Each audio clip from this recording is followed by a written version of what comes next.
Interior Cabinet Secretary Dr. FredMatiang'i is calling on Kenyans to elect leaders with integrity in the August 9th general election.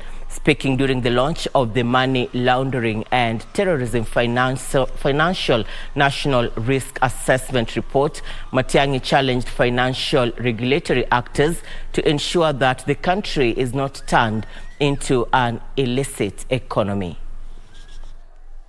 Interior Cabinet Secretary Dr. FredMatiang'i has challenged government institutions to work together and aid in the fight against money laundering, which he said has been on the rise in the country. Speaking during the launch of a report on the risk assessment of money laundering and terrorism, Dr. Matiang'i urged Kenyans to elect leaders of integrity come August 9th, stressing the need of financial regulatory actors to ring-fence Kenya from illicit funds. I would like to urge that we step forward. We move on to the next dynamic environment and look at how best we can now tackle the complex dimensions of how money laundering is funding the negative dimensions of our lives and is going to affect us as we go along. Sentiments echoed by Director of Public Prosecution and Inspector General of Police Hilary Mutyambai. I want to assure both the DGFRC, the IG, and the CS of our commitment as prosecutors in ensuring the recommendations of the assessments are received and delivered as per the recommendations.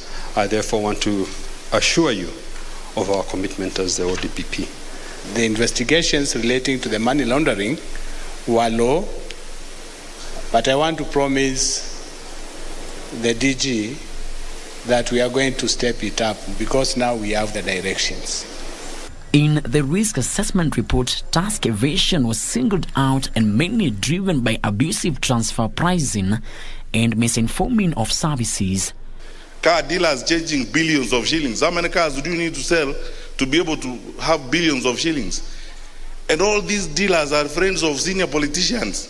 They are now the ones financing all these 200, 500 shilling notes arrangements in the villages and so on.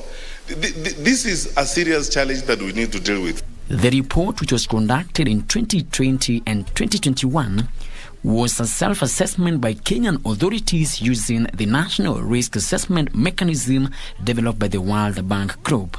The government has promised to step up its efforts of ensuring thorough investigation and prosecution of money laundering victims, even as regulatory actors have been challenged to ensure integrity prospers in the fight against the vice.